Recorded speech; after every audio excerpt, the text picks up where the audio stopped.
Hi friends, आज कहानी रे आमे गोटे हॉन्टेड हॉस्टल रो कहानी अछि। यह एक परफेक्ट टाइमिंग गोटे जे आपन सामने रे एमती गोटे कहानी रखा जिवो। हॉस्टल रे एमती गोटे जगह होए ना जोठरे अधिकांश लोकंकर जीवन रो सब मेमोरी सेठी तयारी हुए। लोक माने सेटर प्रत्येक जिंस शिखंती केमिति जीवन को बिताया पई पड़े, केमिति खाଇବା पई पड़े, माँ बापा ठारू दूर रे परिवार रु दूर रे बहुत किछि लाइफ सहित से शिखंती। किंतु तथापि पढ़ा को सीरियसली से नेवा को पड़ी थाए। कारण जदि टिके भी एपट सेपट हम फ्रीडम जदि बेसी फायदा उठो तो जीवन नष्ट होबार चांसेस थाए। तो एमती जनकर कहानी गोटे पिलार कहानी जार बोर्ड एग्जाम चली ता ना थिला कार्तिक। कार्तिक पूर्वर गोटे हॉस्टेल रोला आउ बहुत वर्ष धरी सेटा रोता है। किंतु तांकर जो सांग माने थिले रूममेट सब थिले से माने बहुत अधिका फ्री थिले। माने से माने किछि काम ही करू नथिला, तांकर बोर्ड मध्य नथिला। से माने अलगा क्लास रे थिले किंतु सांगरे रहउथिले रूम रे। से माने कहथिले आमर तते पढिबा को देबा नाही, माने मते आमर तो पढिबा नाही, आमे मस्ती करिबा, तोर जेमिति पढछु पढ। किंतु कार्तिक कहथिला ना, मु बहुत ब्राइट स्टूडेंट आ मते पढिबा पई ही पढिबो। मते बोर्ड रे भलो मार्क आनिबा को पडिबो, सेति पई मते तुमठार दूर रहइबा को पडले मते मु रहिबी। एही कारणरु से निजर हॉस्टेल को चेंज करिया पई भाबिला। किंतु जेउ हॉस्टेल को से जीवा को थिला सेठार गोटे भयंकर कहानी ताकू जेमिति अपेक्षा करि होइतला। एंड फ्रेंड्स, गोटे कथा कहि दउचे, ए जो हॉस्टेल विषय मु कहूची या कोनसी मनगढ़त कहानी नु। एटा आपण गूगल ले जाय कि सर्च करि परिबे। गूगल रे बहुत आर्टिकल आकु नै गछि कर्नाटक रे हॉस्टेल को नै गोटे हॉन्टेड हॉस्टेल को। ओके, तो चलंतु कहानी को स्टार्ट करिबा। तो वीडियो स्टार्ट करिबा एमती हॉरर आ मिस्टीरियस हॉन्टेड वीडियो देखिया पई चैनल को सब्सक्राइब करिया को बिल्कुल भूलिबे नाही। तेनो चलंतु कहानी पर को जिबा। एही कहानी आरंभ हुए 2016 रे, जतेबेले सबु किछि भलो भाबरे आगु को बढ़ुतिला। सेतेबेले मोबाइल रो रिवोल्यूशन आस्तिला, जस्ट फोन सेबेले सेतेबेले सस्ता हेतिला, भलो मध्ये होतिला। इंस्टाग्राम, व्हाट्सएप, ट्विटर एमती सबु किछि तेजी रे सेतेबेले बढ़ुतिला। लोक माने सोशल मीडिया सहित बहुत युक्तियुक्त भाबरे सेतेरे मिसिकी रहउतिले। सेठार जणे बहुत स्मार्ट स्टूडेंट बा ब्राइट स्टूडेंट कहि परिए, जहा ना थिला कार्तिक। से बहुत ब्राइट स्टूडेंट थिला, साउथ इंडिया रे रहउतिला, माने कर्नाटक रे। किंतु तांकर बोर्ड एग्जाम आसुथिला आ से पढ़ी पारु नथिले ठीक टाइम रे। कार्तिक को सांग माने ताको पढ़िबा को देउनथिले, कारण तांकर रूममेट एमिति थिले जे आमे केवल पासिंग मार्क आनिया पई चाहुथिले। तांकर क्लास पढ़ा पढ़ी रे किछि मतलब भी नथिला। तेनु से माने मस्ती करिया चाहुथिले, आ पूरा समा तांको इच्छा थिले जे आमे मस्ती करिवु, केवल जस्ट पास मार्क आमे घिनि आनिबु। किंतु कार्तिक को एक कथा ताको जणा थिला, जदि मु ए रूम रे रहिबि तने पक्का फेल हेजि बांको चक्कर रे पड़ी। सेति पई से भाबि से एमान सहित रहिबा अपेक्षा भलो हबो जे मु कई अन्य कोनसी हॉस्टल जाई रहिबी, बोर्ड पर्यंत सेटा रहिबी, तापर पुनी फेरी आसीबी। तापर कार्तिक बहुत अलग अलग हॉस्टल खोजिबा को लागिला, किंतु ताको किछि मध्य भलो हॉस्टल ताको मिलु नथिला। जे लो दाम रे, अल्प दाम रे कोनसी जगह मिलि जिवो। कोंठी दाम बहुत अधिका थिला तो कोंठी भीड़ अधिका थिले, कोंठी आउ किछि अन्य समस्या थिला। तापर ता रूममेट ताको कहला जे भाई देख, प्राइवेट हॉस्टल तते मिलिबो नाही, कारण बोर्ड आरंभ होइबा को जाउची। तेणु तू गोटे काम कर, एठार पाखरे गोटे गवर्नमेंट हॉस्टल अछि, सेठी जाई तू रहि जा। सेठार बहुत कम लोक रहंती, तू शांति सेठी पढ़ी भी पारिबो। कार्तिक कहला ठीक अछि भाई, तो शीघ्र कह ठिकाना कोउठी सेटा। ताको रूममेट ताको एड्रेस लिखि देला। जेतेबेले कार्तिक सेटा को जिबा को लागिला तो ता रूममेट ताको रोकी देला, कहला देख भाई तू जाउछु ठीक अछि, किंतु गोटिए कथा सुन, एही हॉस्टल रो ना बहुत ना खराब अछि। कहीं कह जाए जे एठी बहुत दीर्घ समय धरी कहीं रही पारती। लोक मैंने अध राति छाड़ी चली जाती, आउ राति छाड़ी चली जाती, दिन में आसिक रुहति, आउ केबे केबे हठात चली जाती। आज जेमाने सेटा रोचंती से माने सब नाइट ड्यूटी करुवा लोक, तेणु राइट से रुहति, केवल दिन में ही रुहति। आउ संध्यारे पुणी से फेरी जाती से ड्यूटी को, माने राति तू सेठी एका रहिबो, एटा भाबिकी जाउथि। कार्तिक हसी हसी कहला किछि नुहे भाई, मु तो जल्दी सुई जाए, आउ राति रे बाहर को मध्य जिबार नाही। आउ तापर रूममेट कहला तू बाहर को जिबो नाही, किंतु बाहर मध्य जो माने अछंती सेमान तो भीतर को आसी परिबे ना। कार्तिक कहला भाई मते डरोचो कोन पई, मते पढिबा को दियो टिके। आ परवर्ती दिन से सेही गवर्नमेंट हॉस्टल को शिफ्ट होबा को भाली गला। से निजर दुईटी सुटकेस नहीं सेठारे पहुंचला और देखिला जे हॉस्टल पूरा जेमिति पुराना गोटे खंडर भाया लगुला। से रिसेप्शन को गला चाबी नापी, ताको पैसा देला एवं प्रथम महला को गला जेठारे तार रूमटे थिला। ସେଠାରେ ଗୋଟେ ବଡ଼ କରିଡୋରରେ ଥିଲା ଆଉ ଯାହା ଯେମିତି ଯଦି ଚକ୍ର ଭଳିଆ ମାନେ ରାଉଣ୍ଡ ସେପ୍ର ହେଇଥାଏ। ସେ ଦେଖିଲା ଯେ ସମସ୍ତ ଦରବାଜା ବନ୍ଦ ଥାଏ ଆଉ କେବଳ ଗୋଟିଏ ରୁମ୍ ବାହାରେ କପଡ଼ା ଶୁଖାଯାଉଥିଲା। ତ ତାକୁ ବୁଝା ପଡ଼ିଲା କି ଏଠାରେ କେବଳ 4ଟା କି 5ଟା ରୁମ୍ ମାନେ ଲୋକ ଅଛନ୍ତି ଆଉ ସବୁ ଖାଲି ଅଛି। କାର୍ତ୍ତିକ ଧୀରେ ଧୀରେ ଚାଲି ଚାଲି ନିଜ ରୁମ୍ ପାଖରେ ପହଞ୍ଚିଲା। ସେ ଦେଖିଲା ଯେ ଏଇ ରୁମ୍ରେ ଯେ ତାଲା ଲାଗିଥିଲା ସେଟା ପୁରା ଜଙ୍ଗ ଖାଇଯାଇଥିଲା। ମାନେ ଏଇ ରୁମ୍ ବହୁତ ବର୍ଷ ଧରି ନିହାତି ବନ୍ଦ ଥିଲା। ସେ ନିଜର ଚାବି ନେଲା ଆଉ ତାଲାଟାକୁ ଖୋଲିଲା। ତାପରେ ସେ ଦରବାଜାକୁ ଜୋରସେ ଧକ୍କା ଦେଇ ଭିତରକୁ ଗଲା। ଯେତେବେଳେ ଦରବାଜା ଖୋଲିଲା ସିଧା ଧୂଳି ତା ମୁହଁରେ ଆସିକି ପଡ଼ିଗଲା। ସେ ଭିତରେ ଦେଖିଲା, କହିଲା ଆରେ କି ହାଲତ ହେଇଛି ରୁମ୍ର। ଏ ରୁମ୍ କେତେ ବର୍ଷ ଧରି ସଫା ହେଇନାହିଁ। ଭିତରେ ବହୁତ ଅଧିକା ମାନେ ଝାଲି ମାଲି ଦୁନିଆ ବହୁତ ବର୍ବାଦ ହେଇକି ରୁମ୍ଟା ଥିଲା। ସେଇ ସମୟରେ ତାକୁ ନିଜର ସାଙ୍ଗ କଥା ମନେ ପଡ଼ିଲା। ସେ କହିଥିଲା ଯେ ଏଠାରେ କିଛି ଅଛି ଯେଠିକି ଏମିତି କିଛି ଅଛି ଯାହା ତୋତେ ଏଠାରେ ରହିବାକୁ ଦେବ ନାହିଁ। ନା ଦିନେ ଶାନ୍ତିରେ ରହିବାକୁ ଦେବ ନା ରାତିରେ ଶୋଇବାକୁ ଦେବ। ଲୋକମାନେ ଏଠାରୁ ଭୟଭୀତ ହୋଇ ପଳେଇ ଯାଆନ୍ତି। କାର୍ତ୍ତିକ ଭାବିଲା ଯେ ମୋତେ ଏଇ କଥାର ସତ୍ୟତା ଜାଣିବାକୁ ପଡ଼ିବ। ସେ ସିଧା ତଳକୁ ରିସେପସନିଷ୍ଟ ପାଖକୁ ଗଲା ଆଉ ସେଠାରେ ବସିଥିବା ଲୋକଟାକୁ ପଚାରିଲା। କହିଲା ଭାଇ ଏଠାରେ ଏମିତି କିଛି ଘଟେ କି ଲୋକମାନେ ହଠାତ୍ ଏଠାରୁ କାହିଁକି ଚାଲିଯାଆନ୍ତି? ରିସେପସନରେ ବସିଥିବା ଲୋକର ନାଁ ଥିଲା ସୁଧୀର। ନା ଭଲ ଭାବରେ ମନେ ରଖୁଥିବେ। ସୁଧୀର କହିଲା କି ଭାଇ ଏଠାରେ ଆମେ ଏଇ ଜାଗାକୁ ବହୁତ ଶସ୍ତାରେ ଦେଉଛୁ। ସେଥିପାଇଁ ଲୋକମାନେ ଏଠି ଫାଲତୁର ଅଫୁଆ ଫେଲି ଦେଇଛନ୍ତି। ଚାରିଆଡ଼େ ମାନେ କହିଦେଇଛନ୍ତି ଯେ ଶସ୍ତା ଜିନିଷ ଉପରେ ଭରସା କରନ୍ତୁ ନାହିଁ, ଏମିତି କହିଛନ୍ତି। କିନ୍ତୁ ଏଠାରେ କିଛି ସେମିତି ହୁଏ ନାହିଁ, ସବୁ କିଛି ଠିକଠାକ ଏଠି ଅଛି, ତମେ ଏତେ ଟେନସନ ନିଅନି। ସେ ଆଉ କହିଲା ଯେ କେବଳ କିଛି ଲୋକ ଥିଲେ ଯାହାଙ୍କ ମାନସିକ ସ୍ଥିତି ଠିକ ନଥିଲା। ସେମାନେ ଅଜୀବ କଥା କହି ଅଫୁଆ ସବୁ ଚାରିଆଡ଼େ ବ୍ୟାପି ଯାଇଛି। ନହେଲେ ମୁଁ ଦିନ ଭରି ଏଠାରେ ରହୁଛି, ମୋତେ କ'ଣ କିଛି ଦେଖାଇନଥାନ୍ତା? ସୁଧୀରର କଥା ଶୁଣି କାର୍ତ୍ତିକ ଟିକେ ଶାନ୍ତ ହେଇଗଲା। ସେ ନିଜକୁ ବୁଝାଇଲା, କହିଲା ଠିକ ଅଛି, ମୋତେ ବୋର୍ଡ ଏକ୍ଜାମ ପର୍ଯ୍ୟନ୍ତ ଏଠାରେ ରହିବାକୁ ପଡ଼ିବ। ତାପରେ ତ ମୁଁ ଚାଲିଯିବି, ମୋତେ ଏଥିରେ ନେବାର କ'ଣ ଅଛି? ଏଟା ସେଟା କଥାର ମୋତେ ଭୂତ ପ୍ରେତରେ ବିଶ୍ୱାସ କରିବାର ନାହିଁ। ତାପରେ ସେ ନିଜ ରୁମ୍କୁ ଫେରିଗଲା ଏବଂ ଟେବୁଲ ଉପରେ ବସିଗଲା। ସେ ଟେବୁଲଟା ଏମିତି ଥିଲା ଯେ ଯେଉଁ ଟେବୁଲରେ ସେ ବସିଥିଲା କି ଟେବୁଲ ଆଗରେ ସିଧା ପୁରା ଟେବୁଲ ସାମ୍ନାରେ ହିଁ ଖିଡ଼ିକିଟା ଥିଲା, ମାନେ ଝରକାଟି ଥିଲା ଆଉ ବାହାରକୁ ସବୁ ଦେଖିପାରୁଥିଲା। ଆଉ ପାଖରେ ହିଁ ତା ଦରବାଜାଟା ହିଁ ମଧ୍ୟ ଥିଲା। ତ ଏମିତି ଦିହିପରର ସମୟ 3ଟା ପାଖାପାଖି ହେଇଥାଏ। ଚାରିପାଖେ ପୁରା ଶାନ୍ତି ଥାଏ ଆଉ ହାଡ଼ାହାଡ଼ି ମାନେ ଟିକେ ମାନେ କ'ଣ କହିବି ପବନ ବି ମଧ୍ୟ ଟିକେ ଚାଲିଥାଏ। ସେଇ ସମୟରେ ତାକୁ ଲାଗିଲା ଯେ ଖିଡ଼ିକି ପାଖରେ 2 ଜଣ ଲୋକ ମାନେ ଠିଆ ହେଇଛନ୍ତି। ସେଠି ଜଣେ ଲୋକ ସେ ଠିଆ ହେଇଛି। ସେ ଧୀରେ କିନା ଦେଖିଲା ଯେ ସେମାନେ ସେଟା ଗୋଟେ କ'ଣ ନା କଳା ପୋଷାକ ପିନ୍ଧିଥାଏ। ମୁହଁଟା ବହୁତ ଅଜୀବ ଲାଗୁଥିଲା। କାର୍ତ୍ତିକ ଭାବିଲା ସାୟଦ ଏଟା ମାନେ ଏଠାରେ ସେ ଦରବାଜା ପାଖରେ ସେମାନେ ଠିଆ ହେଇଥିବେ, କିଛି ଦରକାର ଥିବ ବୋଲି। ସେ ଉଠି ଦରବାଜା ଖୋଲିବାକୁ ଗଲା, କିନ୍ତୁ ସେ ଭୟଭୀତ ଥିଲେ। ଭାବୁଥିଲା ଯେ ଖୋଲିବି କି ନାହିଁ। ସେ ପୁଣି ଖିଡ଼ିକିକୁ ଦେଖିଲା ଯେ ସେମାନେ ଏପର୍ଯ୍ୟନ୍ତ ସେଠି ଠିଆ ହେଇଥିଲେ। ସେ ଧୀରେ କିନା ଦରବାଜା ଖୋଲିଲା ଆଉ ଦରବାଜା ଖୋଲିକି ବାହାରକୁ ଦେଖିଲା, କବାଟ ଖୋଲିକି ଯେ କେହି ନାହାନ୍ତି ବୋଲି। ସେ ଡାହାଣ ବାମ ସବୁଆଡ଼େ ଦେଖିଲା, କେହି ନାହାନ୍ତି। କେବଳ ପୁରା ସୁନସାନ ଶାନ୍ତି ଥାଏ ଏରିଆ ପୁରା।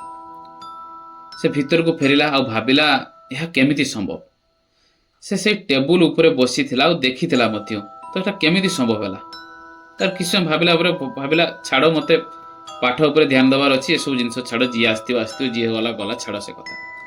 ସେ ରାତିରେ କାର୍ତ୍ତିକ ବହୁତ ଶୀଘ୍ର ଶୋଇଗଲା, କାରଣ ଦିନ ଯାକ ପଢ଼ି ପଢ଼ି କ୍ଳାନ୍ତ ହେଇଯାଇଥିଲା। ତେଣୁ ବହୁତ ଜଲ୍ଦି ଶୋଇଗଲା, କାରଣ ସକାଳେ ତାର ପ୍ରଥମ ପେପର ଥିଲା। କାର୍ତ୍ତିକ ପରଦିନ ସକାଳ ନିଜର ଏକ୍ଜାମ ହଲରେ ପହଞ୍ଚିଲା ଆଉ ସେ ନିଜର ସିଟ୍ ଉପରେ ବସିଗଲା ଆଉ ଆନ୍ସର ସିଟ୍ ଉପରେ ନାମ ଲେଖିକି ଆରମ୍ଭ କରିଦେଲା ଲେଖିବା। ସେହି ସମୟରେ ସେ ଭାବୁଥିଲା କି କେଉଁଠି ମୁଁ ଭୁଲ କରିଦେଇନି ତ ସେ ହଷ୍ଟେଲକୁ ଆସିକି, କେଉଁଠି ମୋର ଏକ୍ଜାମ ଖରାପ ହବନି ତ, ଏଇସବୁ ଭାବି ତା ମନ ଭିତରେ ଚାଲିଥାଏ। ଆଉ ଏହି ଯେ କାହାଣୀ ଚାଲିଛି ଆଉ ସେଇ କଥା ତା ମନ ଭିତରେ ଚାଲିଥାଏ। କିନ୍ତୁ ସେ ନିଜକୁ ବୁଝାଇଲା, କହିଲା ଏଠାରେ ଭଡ଼ା କମ୍ ଅଛି, ତ ମୁଁ ଏକା ଏଠି ରହିଯିବି, ସାୟଦ ମୁଁ ଭଲ ଭାବରେ ପଢ଼ିବି ମଧ୍ୟ ପାରିବି। ତାପରେ ସେ ନିଜର ପେପର ଲେଖିଲା ଆଉ ତାର ଏକ୍ଜାମ ବହୁତ ଭଲ ମଧ୍ୟ ଗଲା ସେଦିନ। ସେ ଭାବିଲା କାଲି କିଛି ମଧ୍ୟ ଘଟିଥାଉ, ମୋ ପେପର ତ ଭଲ ହେଇଛି, ତେଣୁ ମୋତେ ଏଠାରେ ରହିବାର କିଛି ଅସୁବିଧା ନାହିଁ। ସେ ହଷ୍ଟେଲକୁ ଫେରିଗଲା ଏବଂ ସିଧା ବେଡ୍ ଉପରେ ଯାଇକି ଶୋଇଗଲା। ସେ ସମୟରେ ଦିନ 3ଟା ହେଇଥାଏ ଆଉ ସେ ଶୋଇପଡ଼ିଥାଏ। ଯେତେବେଳେ ସେ ଉଠିଲା ପାଖାପାଖି ସେତେବେଳକୁ ରାତି 9ଟା ହେଇସାରିଥିଲା। ମାନେ ସେ ଆଶ୍ଚର୍ଯ୍ୟ ହେଇଗଲା ଆଉ ଦେଖିଲା ବେଳକୁ ରାତି 9ଟା ହେଇଯାଇଥାଏ ଆଉ ସେ ଭାବିଲା ଯେ ମୋତେ ଖାଇବା ମଧ୍ୟ ବନେଇବାକୁ ପଡ଼ିବ, ପଢ଼ିବାକୁ ମଧ୍ୟ ପଡ଼ିବ। ପାଖାପାଖି 6 ଘଣ୍ଟା ସେତେବେଳକୁ ଶୋଇ ସାରିଲାଣି। ସେ ଶୀଘ୍ର ଖାଇବା ବନେଇଲା ଆଉ କପଡ଼ା ବଦଳାଇ ଟେବୁଲ ଉପରେ ବସିବାକୁ ଯାଉଥିଲା ପଢ଼ିବା ପାଇଁ। ସେହି ସମୟରେ ତାକୁ ଦରବାଜା ବାହାରୁ ଅଜୀବ ଶବ୍ଦ ଆସିଲା। ମନେ ହେଉଥିଲା କେହି ଜଣେ ବାହାରେ ଠିଆ ହେଇଛି ବୋଲି। ଏବେ କବାଟ ମଧ୍ୟ ବନ୍ଦ ଥିଲା। ସେ ଭାବିଲା କି ମୁଁ କବାଟଟା ଖୋଲିବି କି ନାହିଁ, ଗତକାଲି ମଧ୍ୟ କେହି ଆସିଥିଲା। ହଠାତ୍ ଦରବାଜାରେ ଠକ୍ ଠକ୍ ଆବାଜ ଆସିଲା। ସେ ହଠାତ୍ ଶୁଣିକି ଡରିଗଲା। କହିଲା ରାତି 9ଟା ହେଲାଣି, କିଏ ଆସିଥାଇପାରେ। ପୁଣି ଥରେ ଠକ୍ ଠକ୍ ହେଲା। ଏବେ ତ ସେ ଟିକେ ଡରି ଯାଇଥିଲା, କିନ୍ତୁ ଏବେ ଆହୁରି ଡର ଟିକେ ଅଧିକ ବଢ଼ିଗଲା। କିନ୍ତୁ ସେ ଭାବିଲା ସାୟଦ କାହାର ହେଲ୍ପ ଦରକାର ଥିବ କି ସାହାଯ୍ୟ ମାଗୁଥିବ, ଏହା ଭାବିକି ସେ ଧୀରେ କିନା କବାଟଟାକୁ ଖୋଲିଲା। ଆଉ ଦରବାଜା ଖୋଲିକି ଦେଖିଲା କି ବାହାରେ ସୁଧୀର ଠିଆ ହେଇଛି। ସୁଧୀର ମାନେ ସେ ରିସେପସନିଷ୍ଟ। ସୁଧୀର କହିଲା ସାହାବ ତୁମେ କ'ଣ କରୁଥିଲ? କାର୍ତ୍ତିକ କହିଲା ମୁଁ ପଢ଼ିବାକୁ ବସିଥିଲି। ସୁଧୀର କହିଲା ମୁଁ ଟିକେ ସମୟ ପାଇଁ ତ ଭିତରକୁ ଆସିଯିବି କି? କାର୍ତ୍ତିକ କହିଲା ହଁ ହଁ ଭାଇ ଆସ ବସ, ଏଠି କିଛି ଅସୁବିଧା ନାହିଁ। ସୁଧୀର ଭିତରକୁ ଆସିଲା, କିନ୍ତୁ କାର୍ତ୍ତିକ ଦେଖିଲା କି ସୁଧୀରର ହାତ ପୁରା ଥରୁଛି, ପୁରା କମ୍ପି ଉଠୁଛି। ଆଉ ତା ଭୟରେ ତା ମୁହଁ ପୁରା ଝାଳରେ ପୁରା ଗମ ଗମ, ତା ଝାଳ ପୁରା ବହିକି ଦେହ ସାରା ଗମ ଗମ ଝାଳ ବହୁ। ସେତେବେଳେ କାର୍ତ୍ତିକ ପଚାରିଲା ଭାଇ କ'ଣ ହେଲା? ସୁଧୀର କହିଲା ମୁଁ ଆଜି ମୋ ରୁମ୍ରେ ଶୋଇପାରିବି ନାହିଁ, ସେଠାରେ କିଛି କାମ ଚାଲିଛି ଆଉ ସେଥିପାଇଁ ମୁଁ ବାହାରେ ବୁଲୁଥିଲି। ଆଉ ସେତେବେଳେ ମୁଁ ତାକୁ ଦେଖିଲି। ସୁଧୀର କହିଲା ଯେ ମୁଁ ସେ କରିଡରରେ ଘୁରୁଥିଲି ଆଉ ସେତେବେଳେ ମୁଁ ସେଇ ମହିଳାଟା ଗୋଟେ ଦେଖିଲି। ଆଉ ମୁଁ ଡରିଗଲି ଆଉ ସିଧା ତୁମ ରୁମ୍କୁ ଦୌଡ଼ିକି ପଳେଇଆଇଲି। କାରଣ ମୋତେ ଲାଗିଲା ସେ ସାୟଦ ରାତି ଯାକ ତମେ ପଢ଼ୁଥିବ, ସେଥିପାଇଁ ମୁଁ ତମ ପାଖକୁ ଡରିକି ପଳେଇଆଇଲି। କାର୍ତ୍ତିକ କହିଲା ମହିଳା? କେଉଁ ମହିଳା? ଏଠାରେ ତ କେହି ମହିଳା ରହୁନାହାନ୍ତି, ମୁଁ ତ ଆଜି ପର୍ଯ୍ୟନ୍ତ ଦେଖି ନାହିଁ। ସୁଧୀର କହିଲା ସାହେବ ମୁଁ ତମକୁ ଗୋଟେ ସତ କଥା କହିବା ପାଇଁ ଚାହୁଁଛି। ଆପଣଙ୍କର ସମସ୍ତ ପ୍ରଶ୍ନ ମୁଁ ଉତ୍ତର ଦେବି, କିନ୍ତୁ ମୋ କଥାଟା ଆଗେ ଶୁଣିସାର। ସେତେ କଥା ଶୁଣିକି ସେତେବେଳକୁ ହାଲକା ଟିକେ ଡର କାର୍ତ୍ତିକ ମନରେ ଆସିଗଲା। ସେଠୁ ସୁଧୀର କହିଲା କି ବହୁ ବର୍ଷ ପୂର୍ବେ ଏଠାରେ ବହୁତ ଛାତ୍ର ରହୁଥିଲେ। ପାଖରେ ଥିବା କଲେଜରେ ସମସ୍ତ ଛାତ୍ର ଏଠି ଆସିକି ରହୁଥିଲେ। ମାନେ ବହୁତ ସବୁବେଳେ କୋଳାହଳ, ସବୁବେଳେ ଲୋକ ଗହଳି ଏଇଠି ରହୁଥିଲା। ସେତେବେଳେ ଏଠାରେ ଜଣେ ମହିଳା ମଧ୍ୟ କାମ କରୁଥିଲେ। ଫାଇଲ ଇତ୍ୟାଦି କାମ ସେ କରୁଥିଲେ, ସବୁ କିଛି ଆରେଞ୍ଜମେଣ୍ଟ କରୁଥିଲେ, ଲେଖାପଢ଼ା ମଧ୍ୟ ସେ କରୁଥିଲେ। ତାପରେ କ'ଣ ହେଲା କେଜାଣି, ମାନେ ମୋ ମାଲିକ ଆଉ ସେଇ ମହିଳା ଭିତରେ କିଛି ତ ଘଟିଲା ଏବଂ ସେଇ ମହିଳା ନିଜକୁ ଜିଅନ୍ତା ଏଠି ଜଳାଇ ଦେଇଥିଲା। ସେହି ସମୟରେ ବହୁତ ଛାତ୍ର ଏଠାରେ ଥିଲେ, କିନ୍ତୁ କେହି ମଧ୍ୟ ତାକୁ ବଞ୍ଚାଇବାକୁ ଆସିଲେ ନାହିଁ। ସମସ୍ତ ପାଖରେ ପାଣି ଥିଲା, ବାଲ୍ଟି ମଧ୍ୟ ଥିଲା, କିନ୍ତୁ କେହି ମଧ୍ୟ ତାର ନିଆଁକୁ ବୁଝିବା ପାଇଁ ଆସିଲେ ନାହିଁ। ମୋ ମାଲିକ ମଧ୍ୟ ସେଠାରେ ଥିଲେ ଏବଂ କୁହାଯାଏ ଯେ ସେ ସବୁ ଦେଖି ହସୁଥିଲେ। କେହି ମଧ୍ୟ ସାହାଯ୍ୟ କଲେ ନାହିଁ। ଆଉ ସେହି ସମୟରେ ମୁଁ ଗାଁକୁ ଯାଇଥିଲି, ମୁଁ ଛୁଟିରେ ଥିଲି, ତେଣୁ ମୁଁ ଏସବୁ ଦେଖିନଥିଲି, କିନ୍ତୁ ଏ କାହାଣୀ ଅନ୍ୟମାନଙ୍କ ପାଖରୁ ଶୁଣିଛି।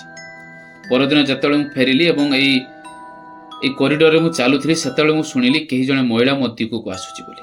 ଆଉ ସେ ମୋତେ ମୋ ପାଖରେ ଆସି ଚୁପଚାପ କହିଥିଲା ମୋତେ ଯେ ମୁଁ ଏଠାରେ କାହାକୁ ଜୀବନ୍ତ ରହିବାକୁ ଦେବି ନାହିଁ।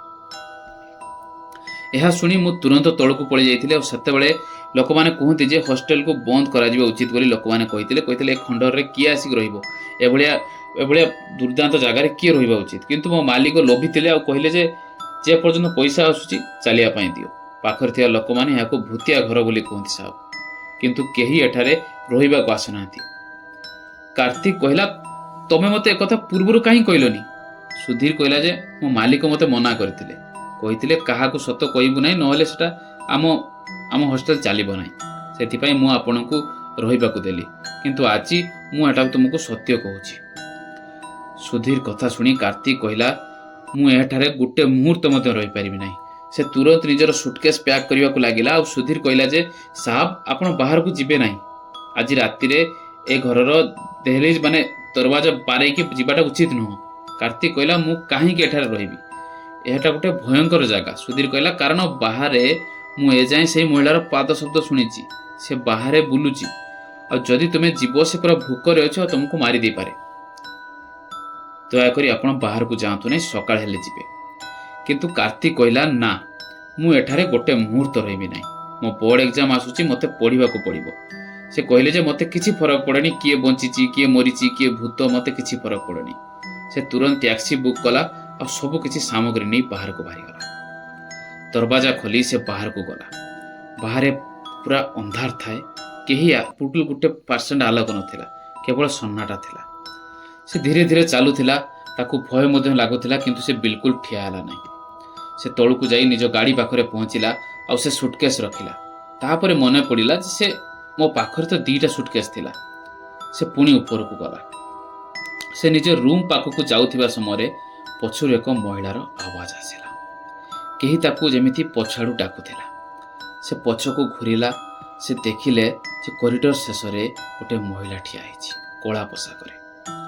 से ताकू घुरी देखुथिला आउ हसुथिला। से हाथ दे इशारा कला जे मो पाखकू आ बोली। आ कार्तिक धीरे धीरे ता पाखकू जाउथिला। मने होउतला जे जेमती से ता नियंत्रण नाही, जेमती तार समय तो ही ता बसर से पड़ी आसी। से निकट रे पहुंचबा को जाउथिला, हठात सुधीर ताकू धरिकी तळकू टाणी आनिला। आ सेमाने 2 जण दौड़ीबा को लागिले।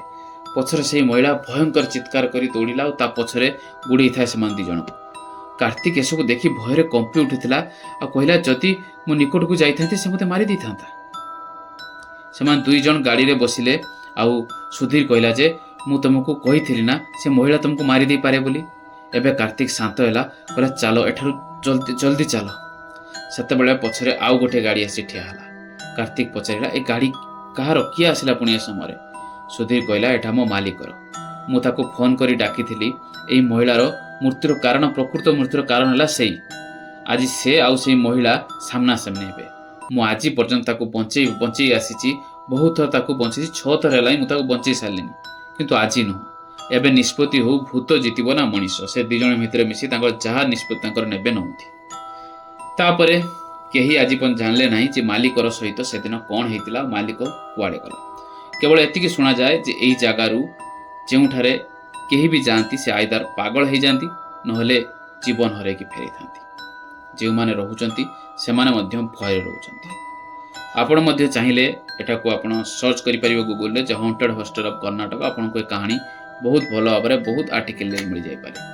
तो सांग माने केमिति लागला कहानी, आशा करछि आपण कहानी भल लागिथिबो। जदि कहानी भल लागिछि आपण पार गोटे रिक्वेस्ट, नुआ जे चैनल को आछंती ए भलिया हॉरर कहानी सुनिबा पई चैनल को सब्सक्राइब करके जांतु।